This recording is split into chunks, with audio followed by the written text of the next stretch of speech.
About 10 days after 9/11, I went through the Pentagon and I saw Secretary Rumsfeld and Deputy Secretary Wolfowitz. I went downstairs just to say hello to some of the people on the joint staff who had used to work for me, and one of the generals called me in. He said, "Sir, you got to come in. You got to come in and talk to me a second." I said, "Well, you're too busy." He said, "No."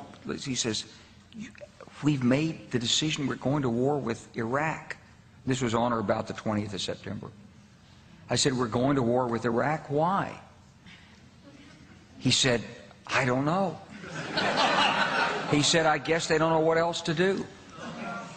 So I said, "Well, did they find some information connecting Saddam to Al-Qaeda?" He said, No. He says, "There's nothing new that way. They just made the decision to go to war with Iraq."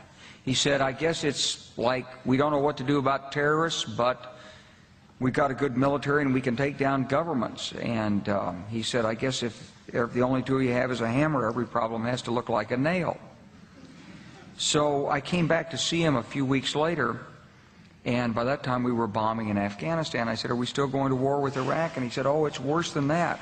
He said, he reached over on his desk, he picked up a piece of paper, he said, I just got this down from upstairs," meaning the Secretary of Defense's office today, and he said, "This is a memo that describes how we're going to take out 7 countries in 5 years, starting with Iraq and then Syria, Lebanon, Libya, Somalia, Sudan, and finishing off Iran."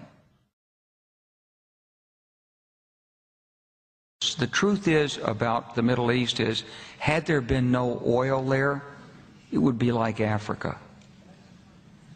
Nobody is threatening to intervene in Africa. The problem is the opposite. We keep asking for people to intervene and stop it. And there's no question that the presence of petroleum throughout the region has sparked great power involvement.